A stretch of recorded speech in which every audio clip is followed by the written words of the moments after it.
All right, from the studio in Fairfax City, we're very grateful that Casey Stone accepted the invitation to our show. Casey, welcome to my humble podcast. Hi, Claudio. Thanks for having me. No, no problem. Let's go back to the beginning of your life, Casey. Were you born like in a musical family? I mean, how old were you when you perhaps, from the pressure of your parent, hey, you got to learn an instrument, take some piano lesson, guitar lesson, Oh, that, yeah. that sort of things. It was a musical family.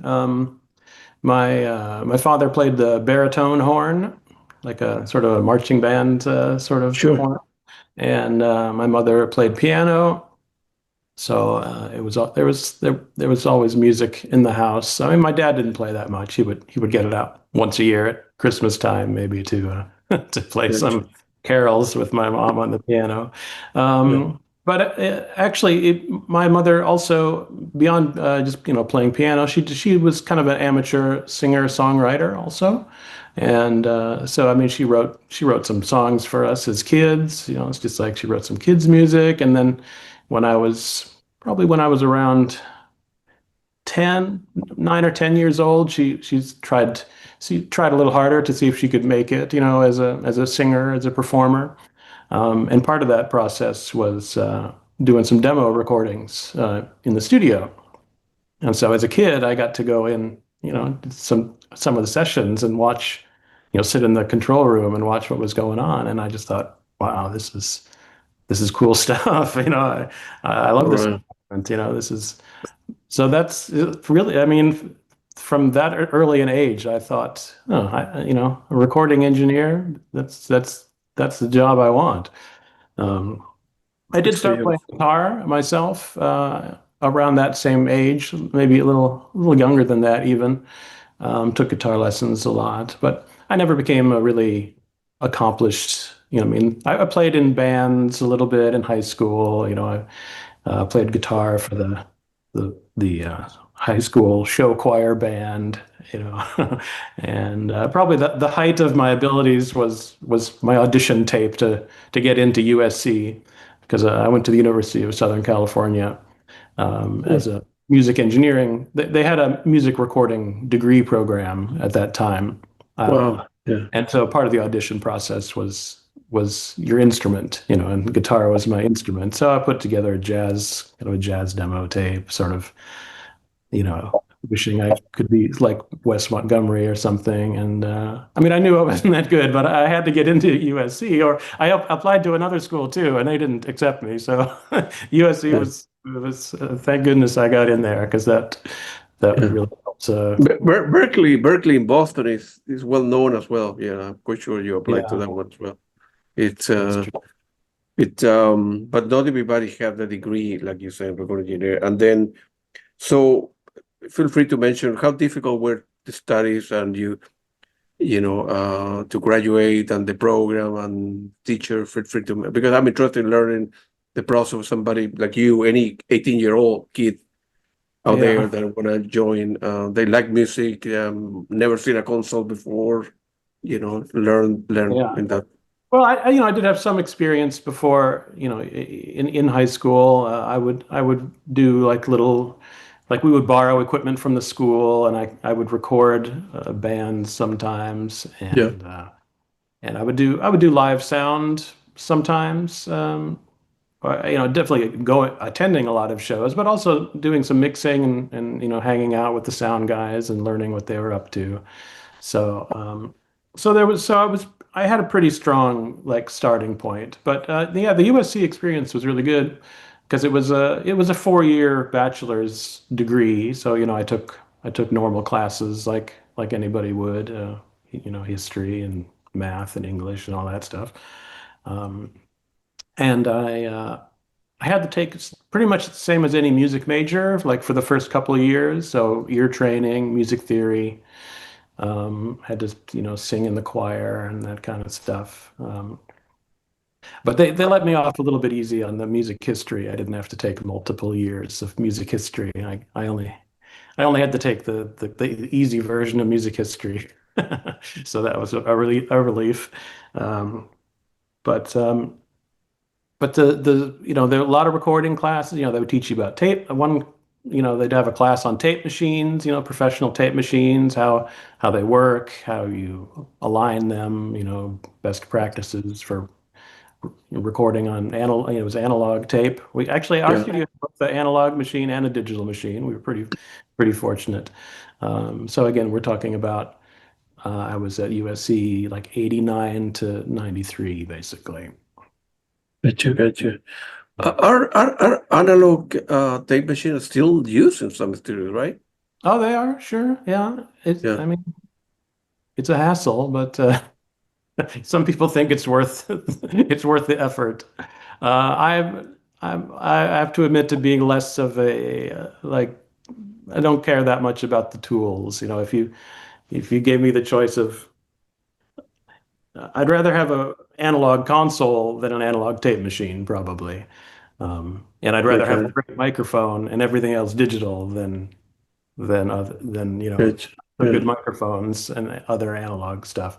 But it's hard to generalize. But my general mindset is I'm okay with the way technology is progressing. It's You probably have because of my upbringing.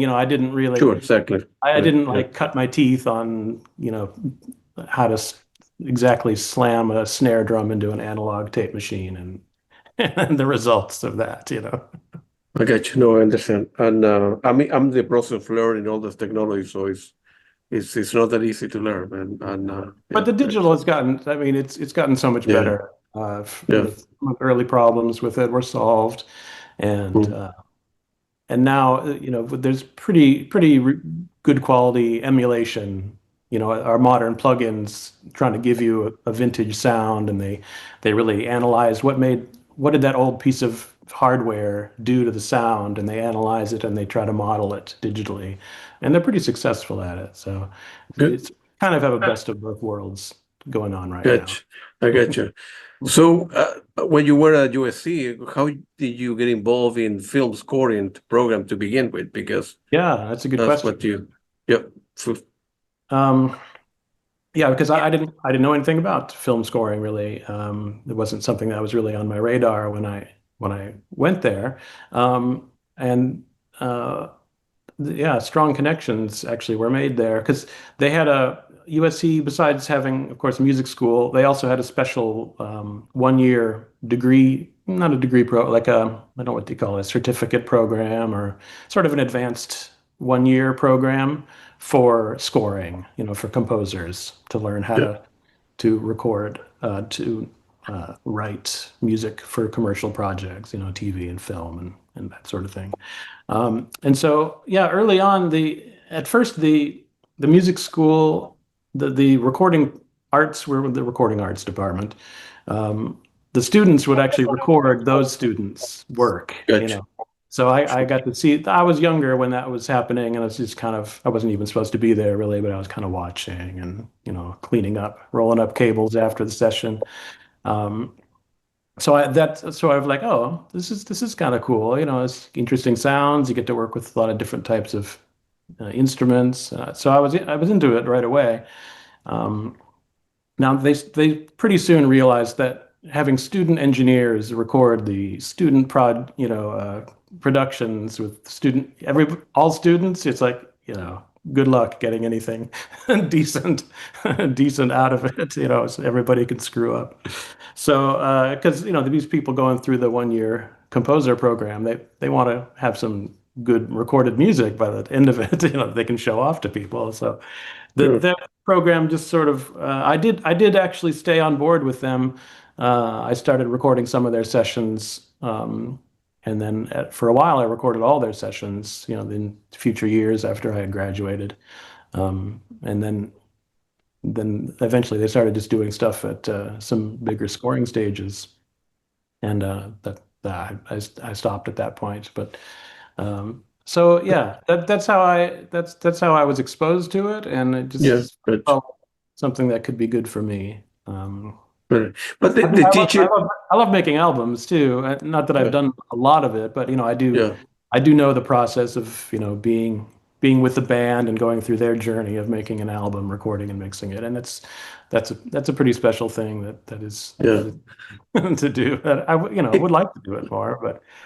not You not know, is there, sorry, my ignorance, but it's a big difference in techniques to recording, I don't know, a Coldplay album, just to put a name there, at Abbey Road versus, a Hans Zimmer of this world going to Abbey Road, and you are in charge of both projects. A Mhm.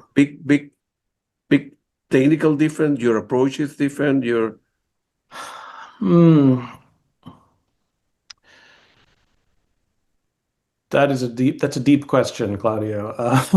I would say someone who is good at either of them could probably cross over with some experience and some help, Sure, Um, the thing that a Coldplay engineer might feel less comfortable is, I've got 90 people in this room right now, and I need to, there's maybe a little higher pressure. I'm sure there's going to be pressure. You're in a studio with Coldplay. You got to know what you're doing, but just the money that's on the line, with so sure, many people there, it's like wow.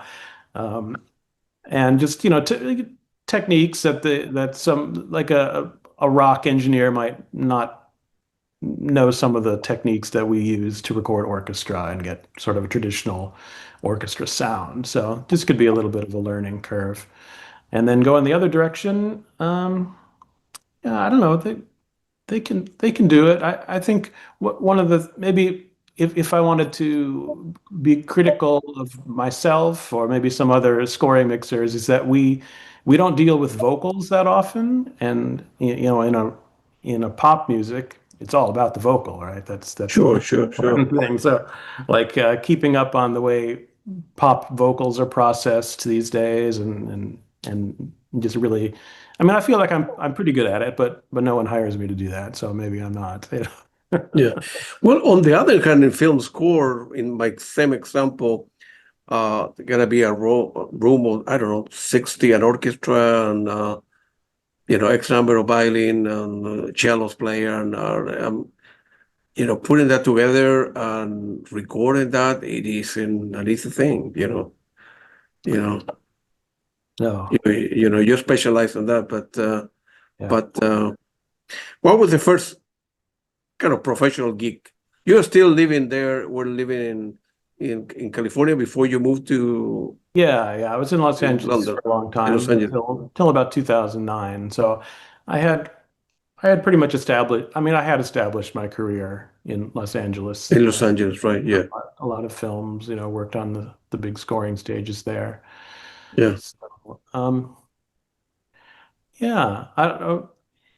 You want to hear about like a early project or something? yeah. The first paycheck that you got professionally after Oh, well, I you work mean, with an that wasn't XYZ the first direct. professional paycheck I got was probably not, it was for something else. Because I mean, some of the earliest things I did is I would go over to the film school because they had a scoring stage at the USC Film School, and I Yeah, would be recording there for student film scores, and people would pay me for that. Not very much, but a little bit, because the people who some people would do it for free, but they didn't know what they were doing. So, um, and then I did record. I did a few. There was a jazz producer in LA.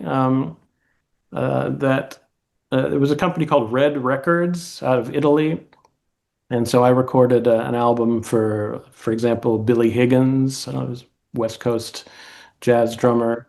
So I did a few, small jazz albums that were paying gigs but then no one would have that be hard to find. Like you told me how many albums you have, and you probably don't have any of those, but maybe you do.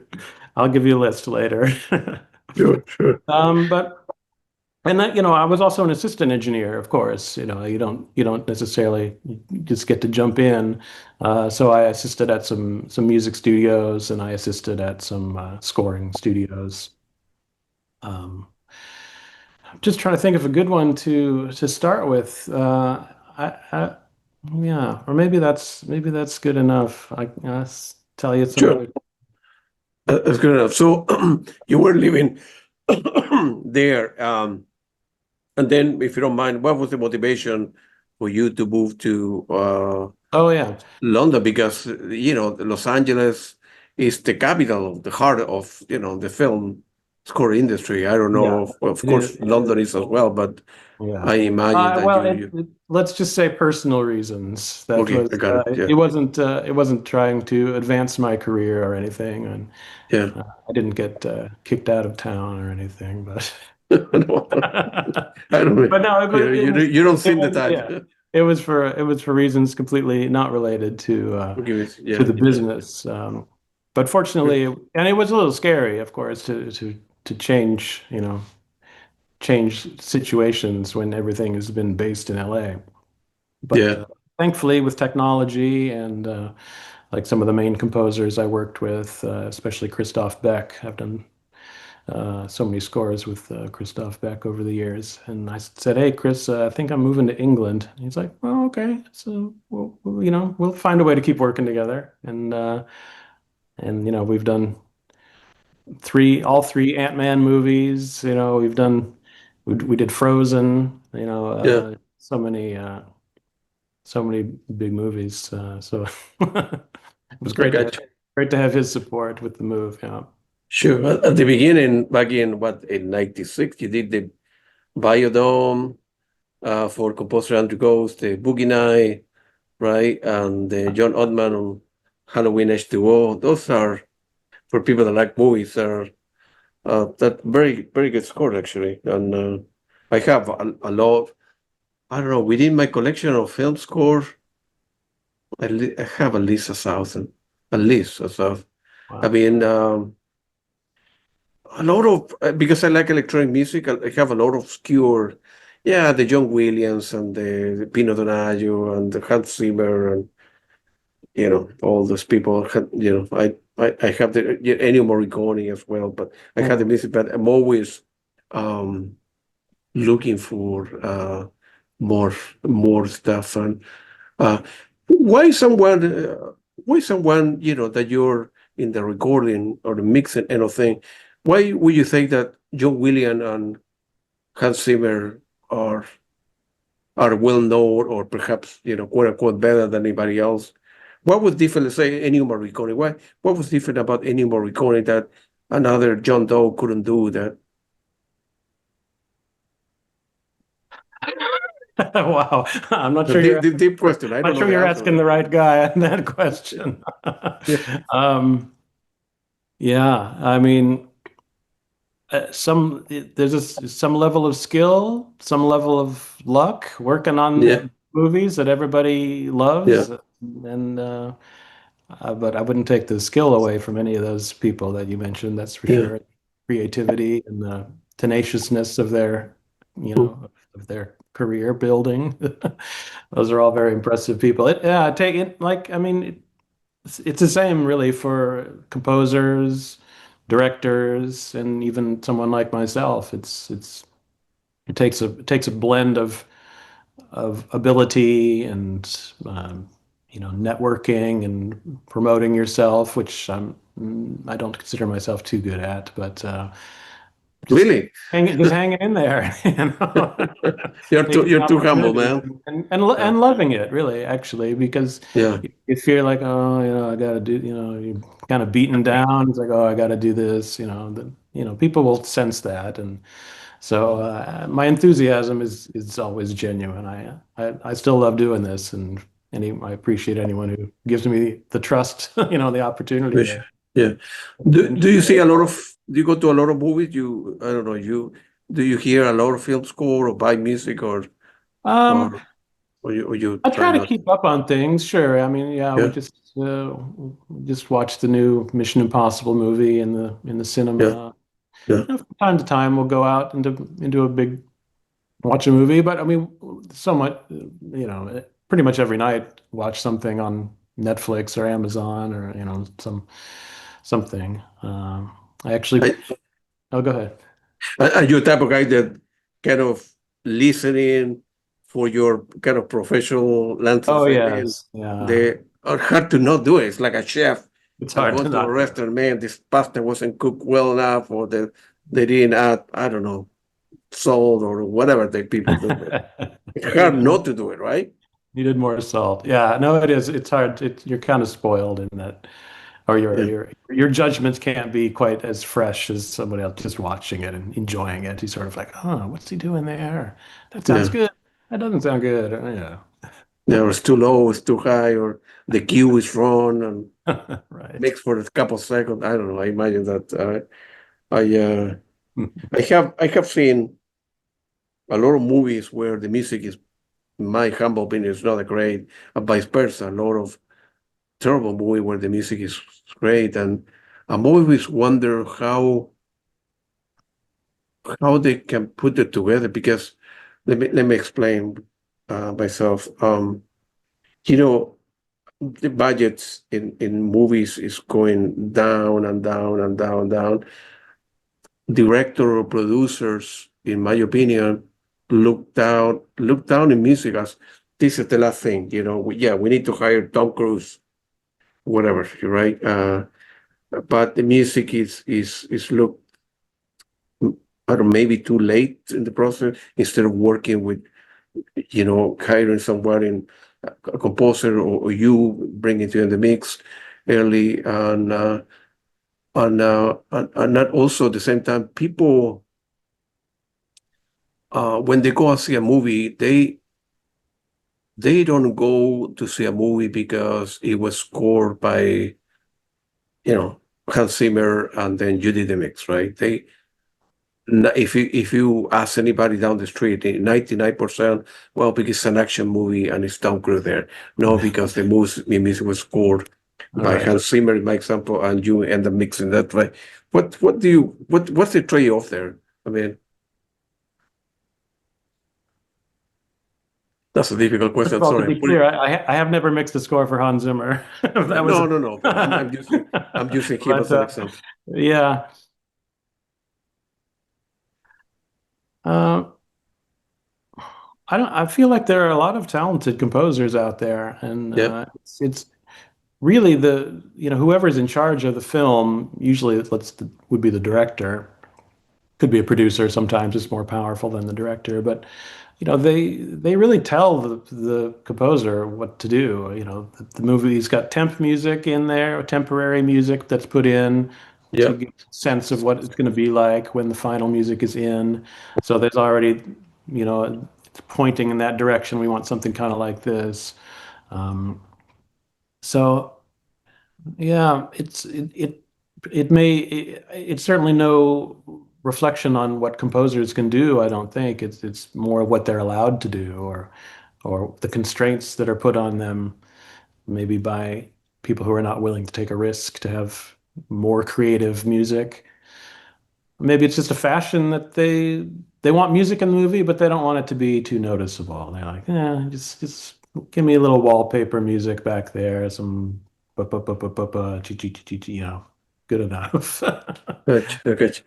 Have you been in situation where there is you are in the console trying to mix stuff, and there is the director and the producer behind you and screaming at one another, and you are in the middle, trying to fix the thing.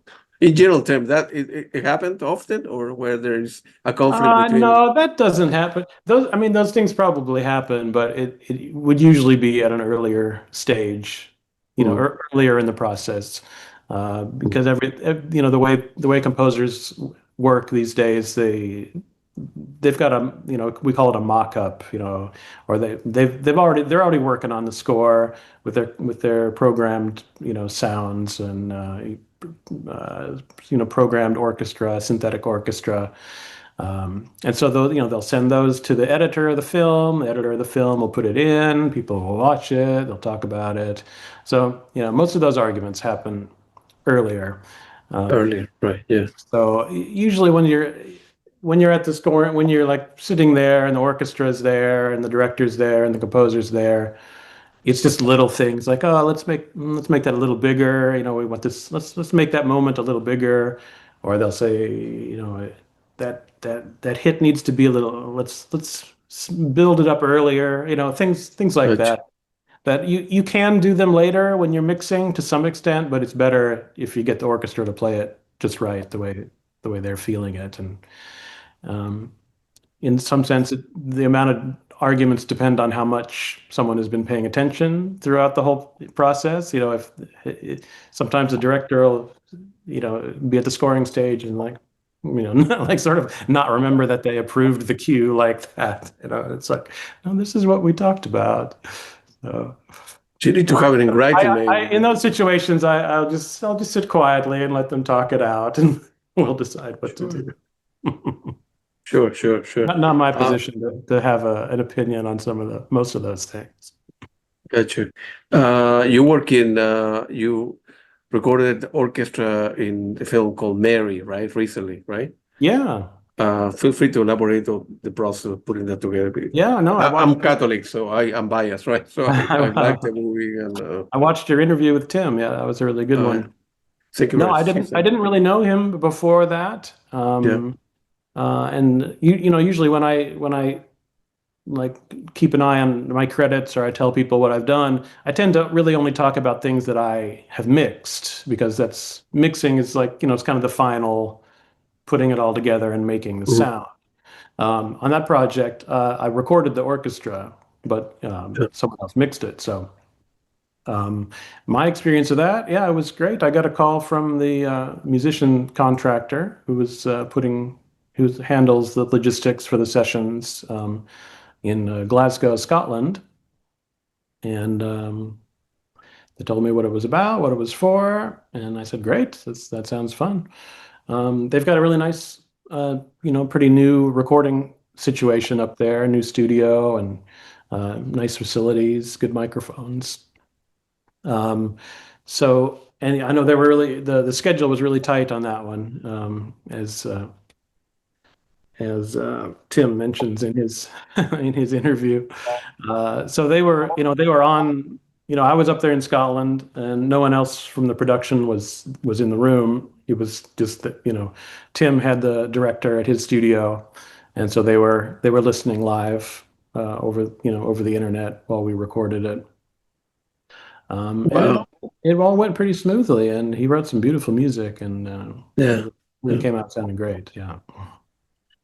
What what's the time allowed in general for? I know some deadline might be harder than other, but in general, what's the time frame that you prefer that is given to you to mix it up? A week is good enough, or 3 days is good enough? What?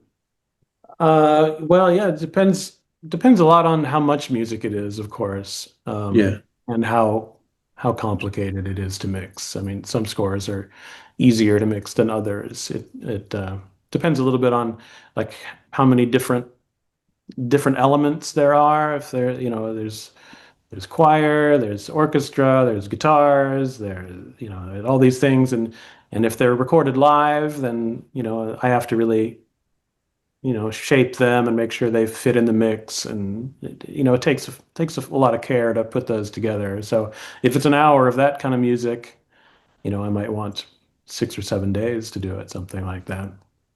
Uh, Other times, if it's fairly pastoral orchestra music, and everyone recorded together, and those can mix very fast. That could be 3 days. So I mean, kind of an old rule of thumb was to mix 10 minutes of score per day. yeah. I think we're slower than that now, usually. So I don't know, a big project that has, almost, 2 hours of music or something, and lots of crazy stuff. Yeah, it could be 15 days or something like that. Yeah. Wow. Yeah. And sometimes you're under pressure. No, you have 7 days. So you don't drink a lot of coffee and you don't sleep for. Well, your ears get tired after a while. Yeah. You can't grind too hard, but Yeah. you figure out how you're going to do it. And if Yeah. it's completely impossible, then you get someone to help you or something. But I usually don't do that. I'm pretty much a one person operation here. I get you. If you have the option to work in, since you live in London, any studio, are the the facilities, let's say at Air Studio, Airedale, Abbey Road, and others, you feel more comfortable in one to another? Let's say you have the same console, the same microphone, and the orchestra there, whatever, it Yeah. are facilities you feel more comfortable in one to another. I mean, like, everybody knows Abbey Road or the Beatles and George Martin and all that, but maybe if it isn't the best facilities, the most well-known facility, but is one that you prefer in particular, that you're more comfortable? I And I mean, mentioned three. I don't know. There are many others there that you may know that. yeah, I mean, th those are definitely the two that I tend to work at. Mm. There's also British Grove. I don't know if you've heard of that one. That's a studio owned by Mark Knopfler from That's Dire straight. Straits. Yeah, Yeah. he's Oh, I got didn't know that. he's got a Where beautiful. is that? Which area? It's in Chiswick. Ah, Chiswick. Okay, yeah. Yeah. No, never been If there. you ever get a chance to have a tour of that place, you should check it out. I hope they will allow me. I'm going there, I told you, in July, so I'm Yeah, going to be well, visiting some send places me a there. note to let me know when you're coming. Maybe I can Yeah, visit you. that would Um, be, yeah. but I feel really comfortable at both of those places, honestly. Part of the nice thing, when I did move to England, I didn't feel any sort of animosity or like who's this guy coming in here, or, why is he, everyone was helpful and friendly, and so that was really nice experience. Um, yeah, they're quite similar in terms of the gear, and they're both very special rooms. Like Abbey Road Studio One is purpose-built orchestra recording room, and they got it right. And Air is a converted sort of church space, Yeah, which happens to have an amazing sound. Um, yeah, so they're both really a pleasure to work at. Uh, I the way I would describe them, like the difference sonically of the yeah, rooms, I would say Air has a little beefier sound. It's like a little chunkier, a little heavier sound in a way. Um, and whereas Abbey Road is a little more clear and bright, like the top end is a little more airy, a little more open sounding. So they're both great. I did one project for this is actually for it's kind of for an album project, orchestra, recorded at Air, and I mixed it, and the composer said, "Okay, yeah, it's good, it's good." And then if the deadline wasn't too tight, I guess, because he called me back like a month later. It's like, I don't, maybe you could try. Can you take another look at this? I want it to sound more like this. And he sent me a recording that Sean Murphy had done. That I think he won a Grammy for, and it sounded amazing. So it's like, okay, let me see if I can make it sound as good as Sean does. yeah. But what he really wanted was a little bit of that Air Studios kind of top end clarity and reverb in the treble, and so I just adapted my mix a little bit, and I added an additional reverb that I designed, changed the parameters so that it would just kind of have that silky sound that Abbey Road has, and then he was But happy. everything is saved there, like the stem and ProLogic, whatever the tool you use, right? So you could go back in a month from now and take that latest version of whatever the work you did and revisit it, and then Yeah, and make yeah. it differently, If I'm mixing, it's mixing in Pro Tools. I'm yeah. totally in the box. So uh, Mhm. technically, I could reopen it anywhere, and as long as all the plugins were available, it would come right back, and then just make some updates. And that's how we are careful to record. Whenever you're recording an orchestra score, you'll say, okay, we've got these 5 days, we're going to record it, and then we're done. But of course, if the director says, you know what, this key's not quite working, we need to redo this one. You're going back to that studio and doing it again. So, that's why we keep really meticulous notes of what the microphones were, and the Yeah, assistant studio will make a diagram and show, they'll yeah, measure everything out. And so yeah. That it's pretty that amazing. that was my next question. How you Yeah. save? You're not saving the music. I mean, right, like you said, we use for that particular session this type of microphone. The distance between the musician was such and such. Maybe the temperature was such and such. Who is taking the note that could be saved? A document close right next to recording. Yeah. So We then usually use, if you we go use, back in a month, you have yeah, everything. we usually use Google Docs for that sort of thing. Yeah, So I I usually, I'll come up with the way I want to set it up, and I'll send kind of a sketch, a diagram, and a mm, list of which mic I want to be where. And I'll send that mm, over. And the main assistant, who's whoever is working with me from the studio, and there's usually other assistants. All there's usually it's three of them or something doing, helping us out on each of these projects. So they'll just refine it, and then they'll, once we set it up, because they'll set it up for me, and then I'll come in the night before and I'll just get everything exactly the way I want it, and then we'll start recording, and then sometime after that, because then things will still get moved around a little bit that first yeah, session. So at some point they'll make the measure, they'll get out their laser guided pointers and mm, write it all down and goes in the spreadsheet. And the amazing thing is that if we come back later, I tell them, okay, it just needs to be exactly the way it was. And this just happened. I just recorded a mix of score for Snow White, and we had to come back in just to change a little thing at the end. And we opened up the same Pro Tools session, and we started recording, and some of the music was the same, identical, just to give a little handle, of the new stuff and the yeah. old. And we moved that edit back and forth, and you could not hear the difference. It was astounding. It's like Wow. between the old session and the new one, not changing the mix in any way, just the multi-track switching between the old and the new. You couldn't tell. It was, I was My impressed. God, man, that's amazing. That was a Yeah, shout out to Air Studios for that all one. right. Yeah, maybe next time I'm in town, I will give you a call, and then I can sit in the back of a station if allowed and observe it, because for me, I'm in the process now um, of learning what. So going to interviewing a lot of people is great. Going visiting a studio is great. Going to a local concert, but now since I'm an engineer, I'm always thinking how things work, right? Because my mind, and I want to identify what makes a great record. Hmm. Why, I don't know, Steely Dan, if you know that, or Fleetwood Mac, why they were recorded the way they were. And the same with film score, right? Why I will listen to a film score and say, man, yeah, the music is great. Of course it's great. But how it was recorded, why it sounds so great, So I need to understand how, something was put together. That's what yeah, I have no interest in being a musician or read music but I want to see it in the back of a room and say, the dynamic and how somebody can, like you say, you went back a month later, a week later, and recreate.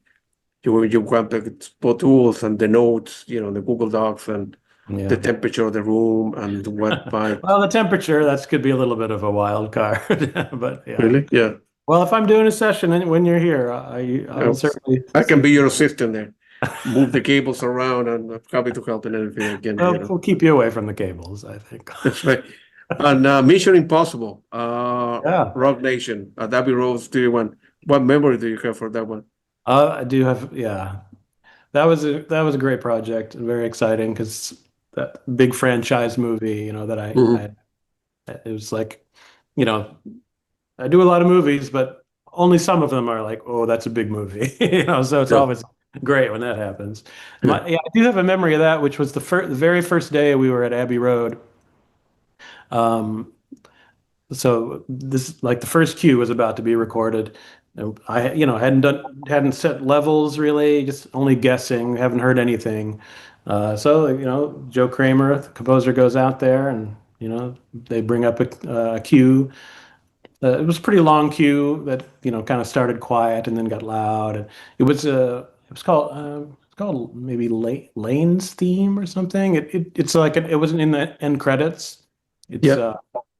It's not a regular cue. It's more of a just like a piece of music kind of thing. But the director was in, Abbey Road, the control room's not that big, so people are kind of. So the director was there. Simon Pegg was there. Various family members and other guests. So it was pretty crowded, and I felt like I was, like more pressure than usual because it's like Sure. cue, first play. Okay, like my so they started going, and luckily it was sounding pretty good. But I'm running around, to like, you reach up to the top of the console, and that's where the mic gain is if you're using the mic preamps that are built into the console. And there's probably had 60 microphones up in the room, so slowly, the piece slowly gets loud. I'm like, oh boy, what if I've got the levels too high and it starts clipping and it sounds terrible? Like, oh no. So I was just running around trying to keep, I always do my best to keep calm, but I was feeling a little pressure. Um, Mhm. so that's, I mean, luckily nothing bad happened. I guess it'd be a better story if something terrible happened, but Yeah. we got through it and it was good. And, people were happy, but, it's, it felt like a performance on my part, just because I was running around, and, I imagine for that type of movie, more money, but more headache. I suppose both go together, right? So yeah. lot of people in the room, like there were people are in the console or around. I don't never been. I'm going to Yeah, be it's. moved I to mean, Dolby Road this the year, so I you got never the been. glass, Yeah, the big rooms out there, and then you're in the yeah. control room, and so it's the glass, and then the speakers, and then the console, and Hmm. then to the left of the console, there's like a little chair over there, a little love seat, like a few people, and then there's a couch in the back, and in the middle, there's like a little place where someone can listen and put up their score and make notes, and then on the right is an assistant engineer running the Pro Tools over there. So yeah, Wow. it was like a semicircle of people crowded in, it's like just around my space there. No, no pressure. Yeah, Wow, good for you. Good for you. it was fun. That was a great project. I think it's a really unique score. If it's his ethos for that score was not to record anything that was made after 1970. So like as an homage to the TV series Mission Impossible, like Yeah, what would have been available at that time. at the time. Yeah. So Wow. we didn't put any, it's very common to mix in some synthetic orchestra with the live orchestra to beef it up a little bit, but we didn't put any samples in. The only sample we put in, we need a little cymbal swell. One place we decided to put in, so shh, but Yeah. once in the whole score or something. Everything was live. How many projects are I'm you? proud of that one. Yeah. Yeah, good for you. But how many projects working at the same time? You do like one at a time and then you go for the next project the next week, or you try to work in the morning, somebody have like a tight deadline and they give you a call. Hey Casey, do you have 3 days to work in my thing that we fire the mixer or the film composer, something happened or whatever it is. Yeah. It's pretty rare that things overlap for me, Yeah, yeah. fortunately. So it's kind of like I'll block out time to work on one thing, Mm. and then maybe hopefully not too much later, the next project comes along. Um, Yeah, if it could be that I'm working on something and someone says, "Oh, can you just open up that thing that you did for me the other day and make a little change?" And of course I don't mind doing that. That's fine. I So got you. I'm pretty flexible with just if I can do it, I'll do it. I got it. Any particular, I don't know, tools or essential audio tools that you could recommend or are needed when recording and mixing, depending on the studio? Is Mhm. any go-to things that you have to have in order to do your job? Or Um, Not, I mean, basic, really, if it's an orchestral score, which is, Mhm. I primarily do orchestral score, but hybrid also, and Yep. sometimes other things too. But I mean, like I said, we work in Pro Tools most of the time. So, I mean, if I had to, I could probably mix a score with just whatever comes with Pro Tools. That's not what I do, but if I had to, If you have to, I right? Yeah. could. I probably could. But Uh, I'm a big fan of Altiverb. It's a company called Audio Ease that makes a reverb plugin called yeah. Altiverb. Yeah. That's a really good one that I like.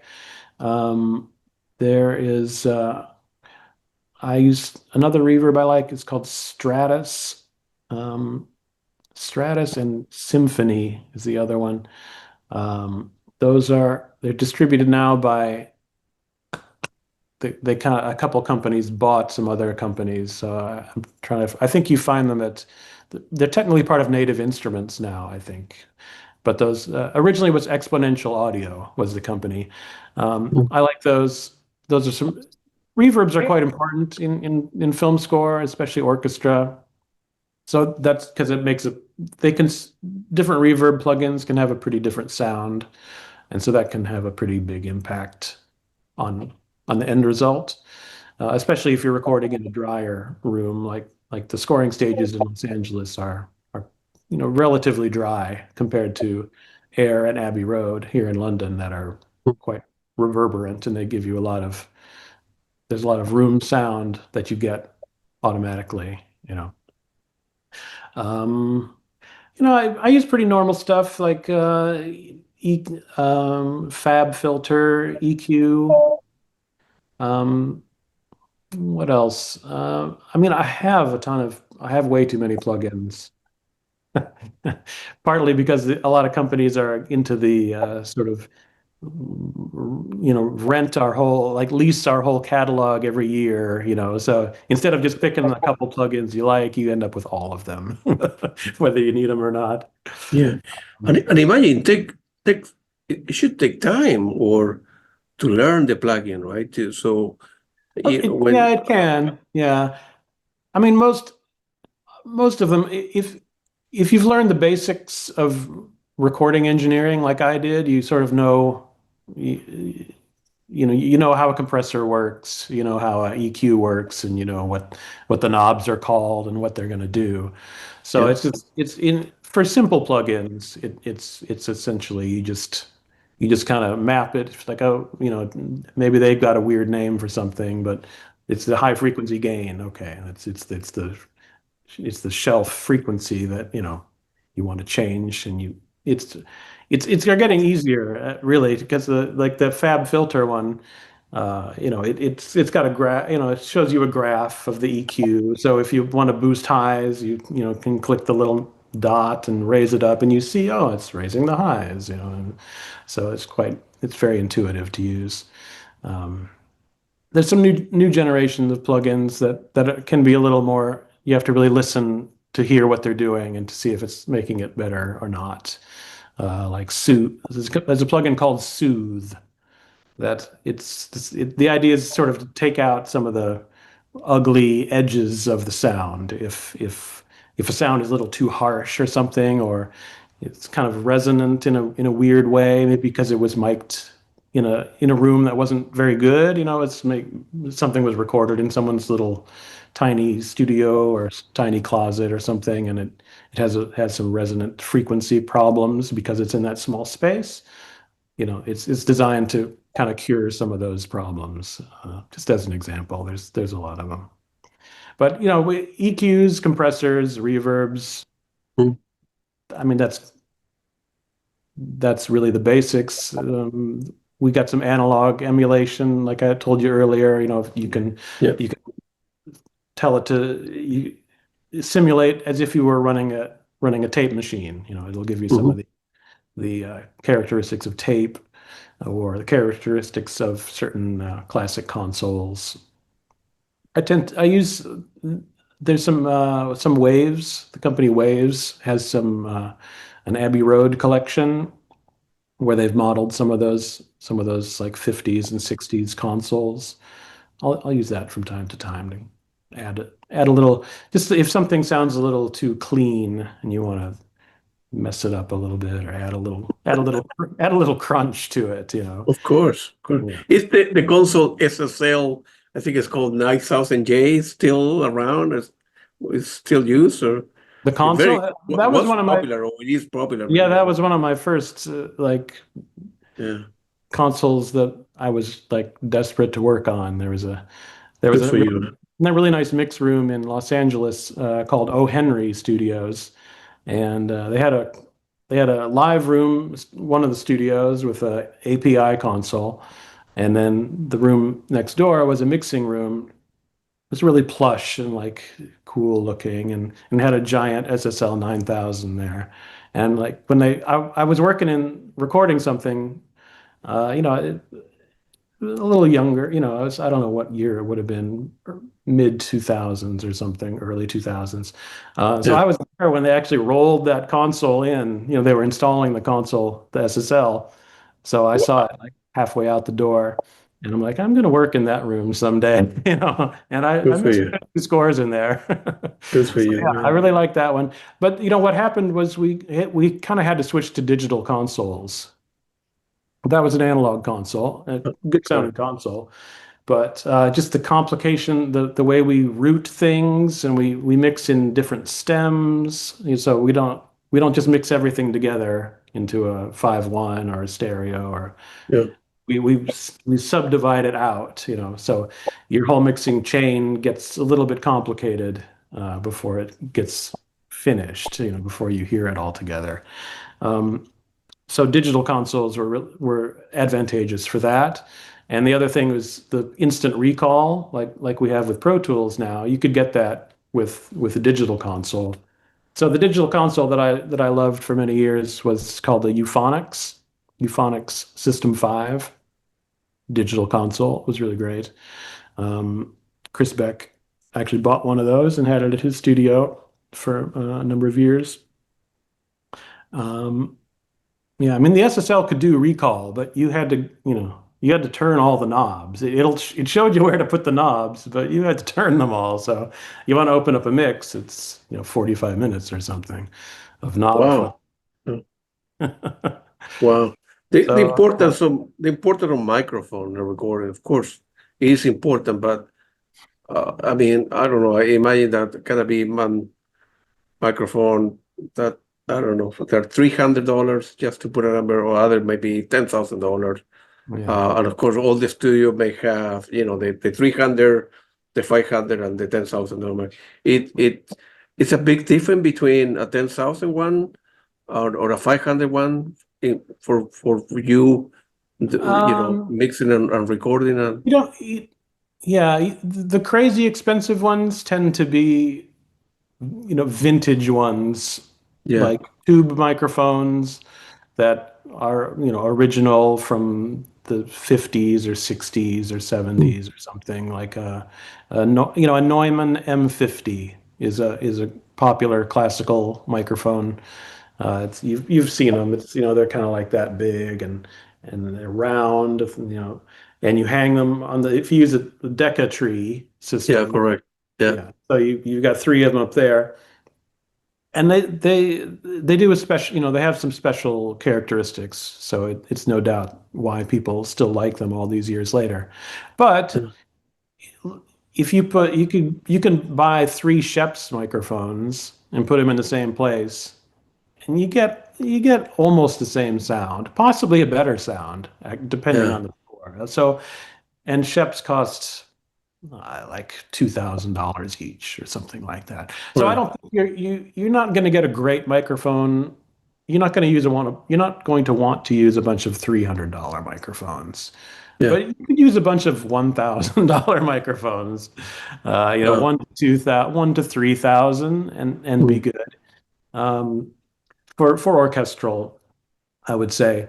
Um, but if you talk to, you know, people who work more with vocals, or especially vocals, people like, oh, that mic just does an amazing thing, and it's worth any cost to get that sound. And you know, they're not yeah, wrong. yeah, You know, the yeah. microphones definitely put a unique signature on the sound. So you get a Mm, Telefunken 251 or a AKG C12 and put it up in front of a vocalist, and it's like, that's a good sound. right. And you But mentioned like they're important. the night before. let's say you want to start working on Tuesday, right? On Monday, you go with the system of Abbey Road you happen to be working on. You put all the, all all the schematic and the microphone you want to use, and of course, in every studio, imagine that they have that, right? That's what is Abbey Road, right? So, or Air Studio, right? Or that Yeah. amazing. For me, as I told you before, it's I'm in the process of learning what makes a great recording. Why the technical aspect, it's it was done at Abbey Road, or it was the music by John Doe, whatever. Or you end up mixing stuff, but I want to now learn the technical aspects. And I'm educating myself about what makes it great, right? I don't know the difference between the 500, the three microphone that you mentioned, or one expensive one for 20,000. Right? I need to learn that. Like people that buy wine, right? They can tell the difference between a $500 wine or a $50 wine, but above a range, I have no idea if people can tell the difference. In other words, if I set a microphone behind your back, right, that you're not watching me when I'm taking out of the box or whatever, right? And if somebody can tell the difference between the three that you mentioned, right, for $2,000 versus the I don't know, at $20,000 or whatever they cost, right? Yeah. It It would, yeah. Well, I would say most engineer, if you have a singer and the singer comes in and talks to the engineer, hello, how are you? I'm about to sing. Oh, I sing like this. Blah, blah, blah. Okay, and then someone chooses a mic, but the engineer right, doesn't know what it is, and they put up yeah, the thing, they listen. They're probably not going to tell you what mic it was. They of probably course, won't get it right. Then yeah, they'll tell you if it's good. They'll tell you if they like it or not, if it's I good or got bad. it, But they won't yeah, say, "Oh, that sounds like a 60." I mean, they might say it, but because microphones, right, like you can take two good microphones that have very different characteristics, and you can tell the difference. I'm not saying you can't tell the difference, but to get someone to call out exactly what it was, having not compared it to anything else, that's pretty tall order. I got you. I don't have. I only have like three questions left. I know Yeah, go you're for it. in your lunch break and you need to No, go no, back. no. Plenty of time. Dolby Atmos is hard. I mean, okay. Let me start the question. So nowadays, a lot of artists they did recording, I don't know, 10 years ago, 20 years ago. They want to create like a deluxe box and they remaster the whole thing. And for the fans out there, they want to do a Dolby Atmos, version Mm, as well. Camera, nice package, a yeah. deluxe box, if you will. Are easy, difficult to learn Dolby Atmos? How to set it up in general term, right? For a newbie like myself, or probably for you it's easy because you have done it, but it's Yeah, I have done it. I don't know if it's easy. yeah, In some ways it's a different concept, uh, but in other ways, because I'm used to mixing in surround for yeah, movie scores, it, yeah, it uh, it's I'm quite accustomed to having front speakers and side speakers and back speakers. So in one way of looking at it, the only thing Dolby Atmos adds is some speakers over your head, right? The yeah, ceiling right. height speakers, as they call it. But that's a bit of a simplification because it's a little different than that. Um, what it does is it adds an abstraction layer between the mix and the playback. So I can do a Dolby Atmos mix, Yeah, go ahead. and then the Dolby Atmos mix gets rendered, is the term that you use for whatever playback system you have set up.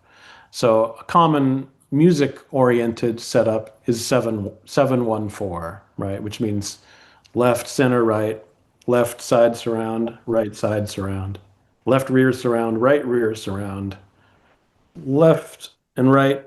front top and left and right rear top. That's the point four is the four.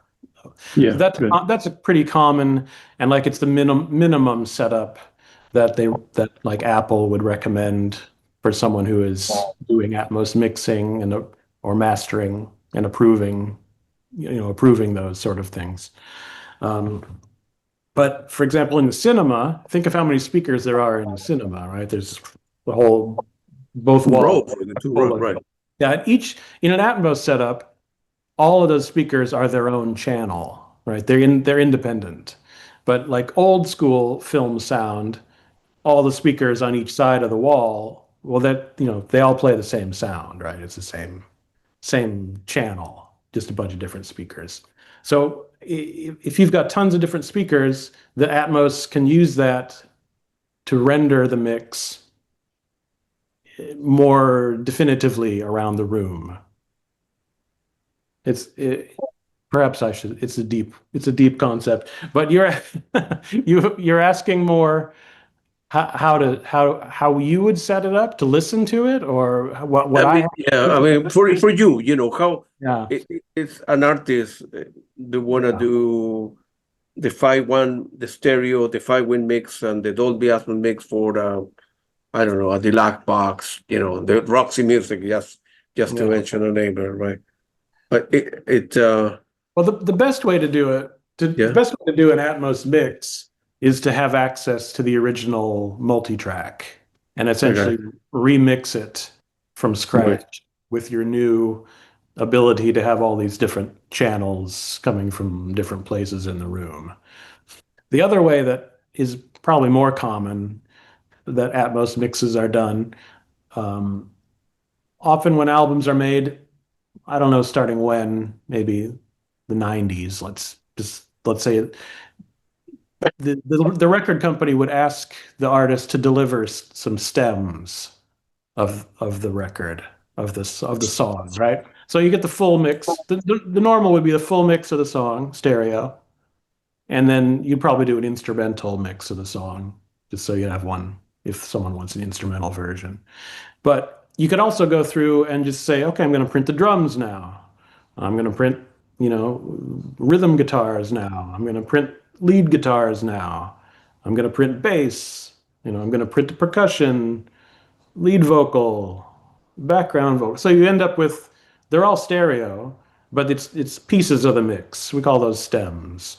yeah, yeah, So a record company might have stems uh, of a lot of albums available for use, and so what then they'll do is they'll give those stems to someone to do an Atmos remix from those stems. what I So say, it's not as I feel it's a bit of a compromise because things are already pre-processed and pre-panned, like left or right within those stems. And so you just get to play with it within the bigger sound field that Atmos gives you. But you're a little bit tied in, which it's good and bad. I think it's bad for the Atmos, but it keeps some of the things that were built into the original mix that might be hard to recreate. So if you get the multi-track of, I don't know, Jimi Hendrix or something, you know, you, you're not going to know what effects they put on. The effects might not be there. Maybe the effects were done. Probably Jimi Hendrix, probably not the best example, but the effects could have been put on in the mix, and you don't have those, so you just have to listen to the mix, like, oh, what did they do? And try to recreate it. So it's tricky. The best way, I was just watched an interview with somebody who did an Atmos remix of the new Peter Gabriel album. And Peter Gabriel just said, here's the album, go crazy. I don't care if it wow, sounds, I don't care if it sounds exactly like the stereo mix, you yeah, make it sound different. And not only did the guy, be had the ability to be free with it, he actually recorded some more parts. He added some guitars and stuff. So that's pretty cool. I mean, yeah, Gabriel gave him that freedom. So, I think Chad Blake was involved with that one. If I He was, yeah, he did one of the, there were two, it was a weird project because they released two exactly different right, mixes. Yeah. right. Chad Ah, Blake is one of the most interesting creative mixers around. Yeah, he's great. yeah, good for you. And then the master tapes when they are done, right? It doesn't stay in a studio, right?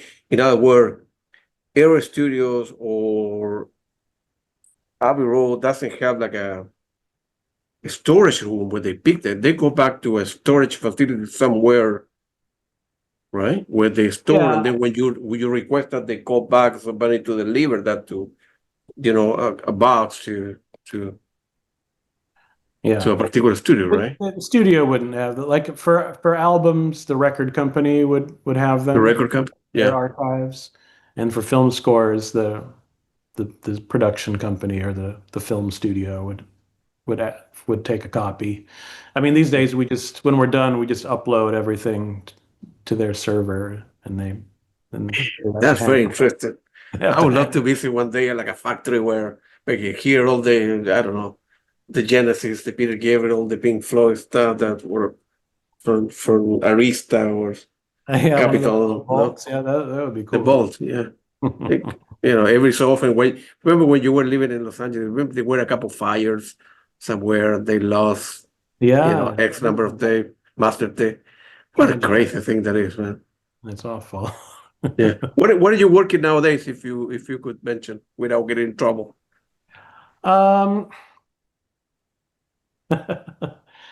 I'm not too busy right now. I've got a little movie score to mix, starting like in a week from now.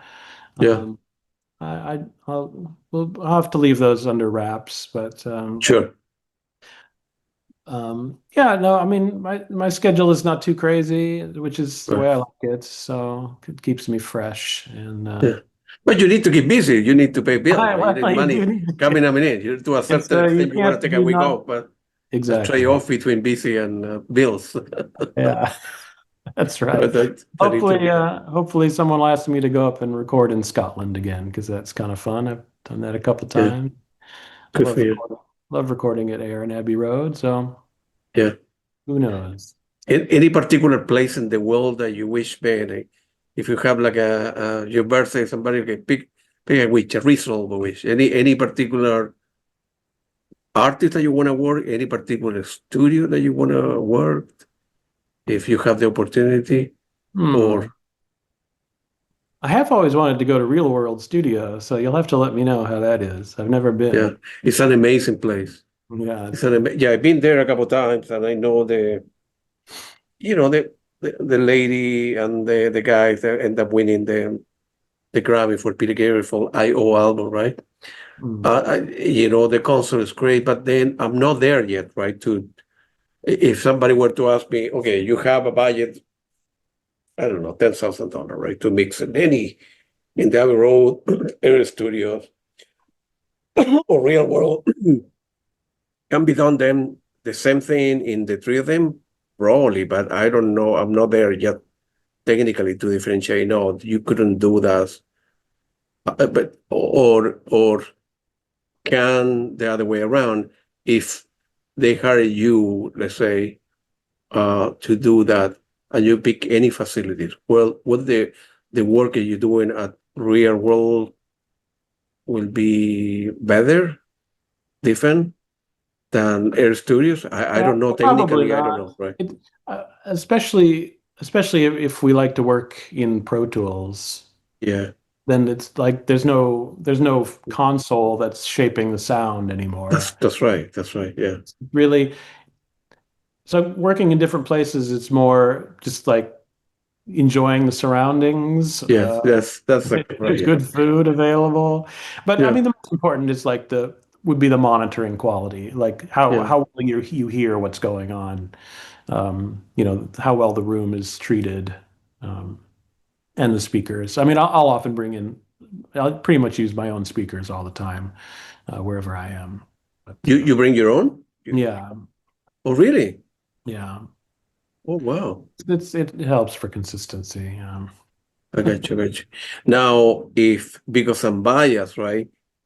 And if I take the kind of the console or the instrumentation, the speaker out of the equation, going to Abbey Road is like going to Disneyland. It's an amazing place. I mean, I went there for 5 days, and I'm going to be there for 4 days this time, 5 days, and then I'm going back in November again for 5 days, and then it's like having uh the the keys of the kingdom, if you will. Like you're a kid and you go to Disneyland.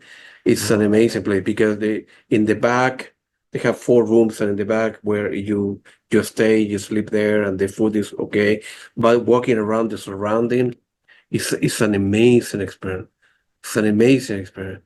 I don't know because I never been in Abbey Road. Yeah, I want to take a couple pictures in front with the logo, but inside maybe I, I'm not going to feel that excited. I don't know, maybe I'm obviously I'm biased, right? But maybe I'm going to be visiting Abbey Road this year. I'm going to go for a couple sessions with a couple of musicians, and then I will go to Air Studio as well. So maybe in a month from now or 2 months from now, I can answer your question. But the experience of being in a real world with the surrounding. That's what I mean. Independent, even if it's Chad Blake there or not, right, or whatever, or you there, the surroundings of it is an amazing, beautiful place. I'm very lucky, man. So, Yeah. all right, Casey, it was very nice talking to you, man. You are a You great too, guy. yeah. You're doing very good work, and Yeah. So are you came you. well recommended as well. And I'm a very easy guy to get along with. I love music, and like I told you before, the only motivation for me to create a YouTube channel is to create a musical archive for future generations. I have a well-paying job. I'm not doing the YouTube or the interview for money or for fame. Nothing like that interests me at all. I just want to create a musical archive, and I enjoy now talking to musicians and bands and composer and film editors and mixer like yourself and so forth. So it was hopefully when I'm in London, well, I'm quite sure we'll get together with Chris Barrett and other people. So we'll get together for dinner. We'll go drinking one day. Let me know. All right, well, let you know that. Thank you very much. I appreciate it. Good luck Thanks to so you, much, man. Claudia. No problem. Take it easy. Take care. Bye. Bye-bye.